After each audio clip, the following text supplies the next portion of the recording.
ಮೂಡಾ ಹಗರಣದ ಸುಳಿಯಲ್ಲಿ ಸಿಎಂ ಸಿದ್ದರಾಮಯ್ಯನವರು ಸಿಕ್ಕಾಕೊಂಡಿದ್ದು ವಿಪಕ್ಷಗಳು ಧರಣಿಯನ್ನ ಇವತ್ತು ಕೂಡ ನಡೆಸಿವೆ. ಸೋಮವಾರ ನಾವು ಪಾದಯಾತ್ರೆಯನ್ನ ಮಾಡ್ತೀವಿ ಅಂತ ಈಗಾಗಲೇ ಹೇಳಿದಂತೆ ಅದಕ್ಕೆ ತಯಾರಿಯನ್ನು ಕೂಡ ಮಾಡಿಕೊಂಡಿದ್ದಾರೆ. ಅದರ ವರದಿ ಇದೆ, ನೋಡ್ಕೊಂಡು ಬನ್ನಿ. ಮೂಡಾ ಸುಳಿಯಲ್ಲಿ ಸಿಎಂ ಸಿದ್ದರಾಮಯ್ಯ ಮುಂದುವರೆದ ವಿಪಕ್ಷಗಳ ಧರಣಿ. ಹೊಟ್ಟೆ ಕಿಚ್ಚಿನಿಂದ ಕಳಂಕವೆಂದ ಸಿಎಂ. ಹೌದು, ಮೈಸೂರಿನ ಮೂಡಾ ಹಗರಣದಲ್ಲಿ ಮುಖ್ಯಮಂತ್ರಿ ಸಿದ್ದರಾಮಯ್ಯ ವಿರುದ್ಧ ವಿಪಕ್ಷಗಳು ಹೋರಾಟವನ್ನು ಮುಂದುವರೆಸಿವೆ.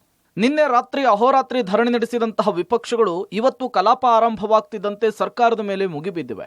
ಸಿಎಂ ಕುಟುಂಬಕ್ಕೆ 44 ಸೈಟ್ಗಳು ಕಾನೂನು ಬಾಹಿರವಾಗಿ ಹಂಚಿಕೆಯಾಗಿದ್ದು ಇದು ಚರ್ಚೆ ಆಗಲೇಬೇಕು ಅಂತೇಳಿ ವಿಪಕ್ಷಗಳು ಪಟ್ಟು ಹಿಡಿದು ಇವತ್ತಿನಿಂದ ವಿಧಾನಸಭೆ ಹಾಗೂ ಪರಿಷತ್ನಲ್ಲಿ ಗದ್ದಲ ಕೋಲಾಹಲ ಉಂಟಾಯಿತು.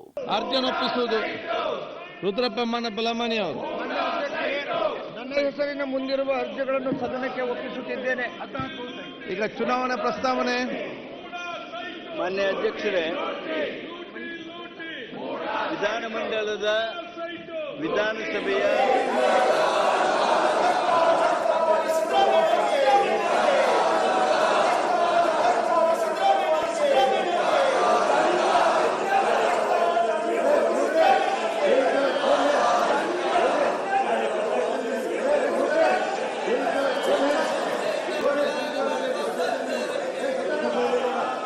ನಲವತ್ತು ವರ್ಷಗಳಿಂದ ನನ್ನ ಮೇಲೆ ಕಳಂಕವಿಲ್ಲ, ಬಿಜೆಪಿಯವರಿಗೆ ಹೊಟ್ಟೆ ಉರಿ ಎಂದ ಸಿಎಂ. ಇನ್ನು ಮೂಡಾ ಸೈಟ್ ಹಂಚಿಕೆಯನ್ನ ಸಿಎಂ ಸಿದ್ದರಾಮಯ್ಯ ಮತ್ತೆ ಸಮರ್ಥಿಸಿಕೊಂಡಿದ್ದಾರೆ. ಬಿಜೆಪಿ ಸರ್ಕಾರ ಇದ್ದಾಗಲೇ ನನ್ನ ಸೈಟ್ ಹಂಚಿಕೆ ಆಗಿರೋದು, ಬಿಜೆಪಿಯವರು ಬೇಕಂತಲೇ ಇದನ್ನ ಇಶ್ಯೂ ಮಾಡ್ತಿದ್ದಾರೆ.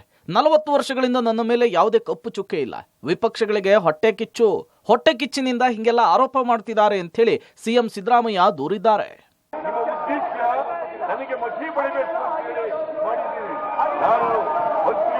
ಮಂತ್ರಿಯಾಗಿಯೇ 40 ವರ್ಷ ಆಯಿತು. ಮಾನ್ಯ ಸಭಾಪತಿಗಳೇ, ಮಂತ್ರಿಯಾಗಿ 40 ವರ್ಷ ಆಯಿತು. 40 ವರ್ಷಗಳಲ್ಲಿ ಒಂದು ಕಪ್ಪು ಚುಕ್ಕೆ ಇಲ್ಲ. ಇದು ಹೊಟ್ಟೆ ಕಿಚ್ಚು ಅವರಿಗೆ, ಹೊಟ್ಟೆ ಉರಿ ಅವರಿಗೆ, ಹೊಟ್ಟೆ ಕಿಚ್ಚು, ಹೊಟ್ಟೆ ಉರಿ. ಈ ಹೊಟ್ಟೆ ಕಿಚ್ಚು, ಹೊಟ್ಟೆ ಉರಿ ಈ ತರದ ಇಶ್ಯೂನ ತಗೊಂಡು ಸರಳ ಮಾಡ್ತಾ ಇದ್ದಾರೆ. ಟೋಟಲಿ ಇಶ್ಯೂನೇ ಇಲ್ಲ, ಯಾವುದೇ ತಪ್ಪಿಲ್ಲ, ಎಲ್ಲ ಕಾನೂನು ರೀತಿ ಇದೆ. ಇವರು ಮಾಡ್ತಾ ಇದ್ದಾರೆ. ಮೂಡಾ ಸೈಟ್ ಹಂಚಿಕೆಯಲ್ಲಿ ಯಾವುದೇ ಅಕ್ರಮಗಳಾಗಿಲ್ಲ ಅಂತ ಸಿಎಂ ಸಿದ್ದರಾಮಯ್ಯ ಪದೇ ಪದೇ ಸಮರ್ಥನೆ ಮಾಡಿಕೊಳ್ತಿದ್ದಾರೆ.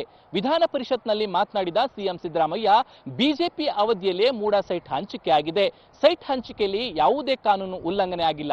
ನನ್ನ ಮೇಲಿನ ಹೊಟ್ಟೆ ಕಿಚ್ಚಿಗೆ ವಿಪಕ್ಷಗಳು ಇಂಥ ಆರೋಪ ಮಾಡ್ತಿದ್ದಾರೆ. ನನ್ನ ಹೆಸರಿಗೆ ಮಸಿ ಬಳಿಯುವ ಪ್ರಯತ್ನ ಆಗ್ತಿದೆ ಅಂತ ವಿಪಕ್ಷಗಳ ವಿರುದ್ಧ ವಾಗ್ದಾಳಿಯನ್ನ ನಡೆಸಿದ್ದಾರೆ.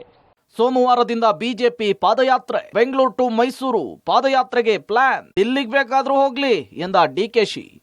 ಮೂಡಾ ಹಗರಣದ ವಿರುದ್ಧ ಬಿಜೆಪಿ ಹೋರಾಟಕ್ಕೆ ಪ್ಲಾನ್ ಮಾಡಿಕೊಂಡಿದೆ. ಅಧಿವೇಶನ ಮುಗಿದ ನಂತರ ಸೋಮವಾರದಿಂದ ಬೆಂಗಳೂರಿನಿಂದ ಮೈಸೂರಿಗೆ ಪಾದಯಾತ್ರೆ ನಡೆಸಲಿಕ್ಕೆ ಆಲೋಚಿಸಿದೆ. ದಿನಕ್ಕೆ 20 ಕಿಲೋಮೀಟರ್ನಂತೆ 1 ವಾರಗಳ ಕಾಲ ಪಾದಯಾತ್ರೆಗೆ ಬಿಜೆಪಿ ಮುಂದಾಗ್ತಿದ್ದು, ಇನ್ನು ಬಿಜೆಪಿ ಪಾದಯಾತ್ರೆಗೆ ಡಿಸಿಎಂ ಡಿಕೆಶಿ ವ್ಯಂಗ್ಯವಾಡಿದ್ದಾರೆ.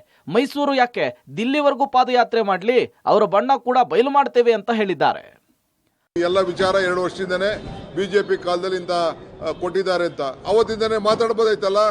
ಒಂದಿನ ಅದ್ರ ಬಗ್ಗೆ ಒಂದು ಸ್ಟೇಟ್ಮೆಂಟ್ ಮಾಡಲಿಲ್ಲ. ಎಲ್ಲ ಇವರೇ ಸೈಟ್ಗಳು ಹಂಚ್ಕೊಂಡಿರೋರೆಲ್ಲ ಪಟ್ಟಿನ ಬಿಡುಗಡೆ ಮಾಡ್ತೀವಿ. ಪಟ್ಟಿಗೆ ಎಲ್ಲ ಇಲ್ಲ, ಈಗ ನೆಕ್ಸ್ಟ್ ಬಿಡ್ತೀವಿ. ಅವ್ರದ್ದು ಶುರು ಮಾಡ್ಲಿ, ಅವ್ರದ್ದು ಏನೇನು ಮಾಡ್ತಾರೆ ಎಲ್ಲ ಕಂಪ್ಲೀಟ್ ಮಾಡ್ತೀವಿ.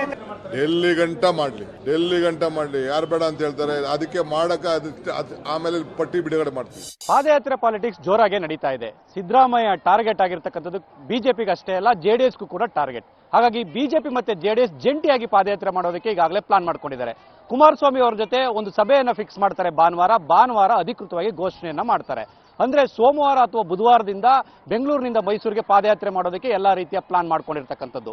ಒಟ್ಟಾರೆಯಾಗಿ ಸಿದ್ದರಾಮಯ್ಯನವರೇ ಈ ಒಂದು ದೋಸ್ತಿಗಳ ಟಾರ್ಗೆಟ್ ಆಗಿದ್ದಾರೆ. ಹಾಗಾಗಿ ಇದು ಎಷ್ಟರ ಮಟ್ಟಿಗೆ ಸಕ್ಸಸ್ ಆಗುತ್ತೆ ಕಾದ್ ನೋಡ್ಬೇಕಿದೆ. ಗ್ರೇಟರ್ ಬೆಂಗಳೂರು ವಿಧೇಯಕಕ್ಕೆ ಬ್ರೇಕ್. ನೀಟ್ ವಿರುದ್ಧ ನಿರ್ಣಯ ಅಂಗೀಕಾರ. ಇನ್ನು ಬೆಂಗಳೂರು ವಿಭಾಗಕ್ಕೆ ಮಂಡಿಸಲಾಗಿದ್ದಂತಹ ಗ್ರೇಟರ್ ಬೆಂಗಳೂರು ವಿಧೇಯಕಕ್ಕೆ ತಾತ್ಕಾಲಿಕ ಬ್ರೇಕ್ ಬಿದ್ದಿದೆ.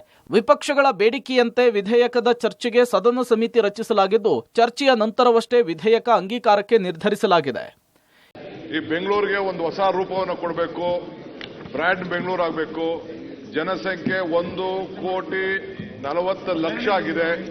ಇದಕ್ಕೆ ಒಂದು ದೊಡ್ಡ ಶಕ್ತಿಯನ್ನು ತುಂಬಬೇಕು. ಇಲ್ಲಿ ಎಲ್ಲ ದೊಡ್ಡ ಸಮಸ್ಯೆಗಳಿದೆ. ಇದು ಅಂತಾರಾಷ್ಟ್ರೀಯ ಮಟ್ಟದಲ್ಲಿ ಬೆಂಗಳೂರನ್ನು ತೆಗೆದುಕೊಂಡು ಹೋಗಬೇಕಾದ್ರೆ ಇಲ್ಲಿ ಆಡಳಿತವನ್ನು ನಾವು ಸುಧಾರಣೆಯನ್ನು ಮಾಡಬೇಕು. ನಾಗರಿಕರಿಗೆ ಹೆಚ್ಚಿಗೆ ಸೌಲಭ್ಯವನ್ನು ಕೊಡಬೇಕು. ಚರ್ಚೆ ಇಲ್ಲ. ಅಂತಾರಾಷ್ಟ್ರೀಯ ಮಟ್ಟ ಚರ್ಚೆ ಇಲ್ಲ. ಇವತ್ತು ನೋ ಚರ್ಚೆ. ಬೆಂಗಳೂರನ್ನ ಗಮನಿಸ್ತಾ ಇದೆ. ಈ ದೃಷ್ಟಿಯಿಂದ ಒಂದು ಗ್ರೇಟರ್ ಬೆಂಗಳೂರು ಬಿಲ್ ಅನ್ನ ನಾನು ಹೊಸದಾಗಿ ಪ್ರಸ್ತಾವನೆಯನ್ನು ಸಲ್ಲಿಸಿದ್ದೇನೆ. ಆರ್ಥಿಕವಾಗಿ ಶಕ್ತಿ ಕೊಡಬೇಕು ಅಂತೇಳಿ ಆಡಳಿತದಲ್ಲಿ ಒಂದು ನಿಯಂತ್ರಣ ಸನ್ಮಾನ್ಯ ಅಧ್ಯಕ್ಷರೇ ತಂದಿದ್ದೇನೆ. ಈ ಮಧ್ಯೆ ನೀಟ್ ವಿರುದ್ಧ ನಿರ್ಣಯ 1971 ಜನಗಣತಿಯನ್ನು ಆಧರಿಸಿಯೇ ಲೋಕಸಭಾ ವಿಧಾನಸಭಾ ಕ್ಷೇತ್ರಗಳ ಪುನರ್ ವಿಂಗಡಣೆ ಮಾಡುವ ನಿರ್ಣಯ ಹಾಗೂ ಒಂದು ರಾಷ್ಟ್ರ ಒಂದು ಚುನಾವಣೆಯ ನಿರ್ಣಯವನ್ನ ಅಂಗೀಕರಿಸಲಾಗಿದೆ. Public news, Bengaluru.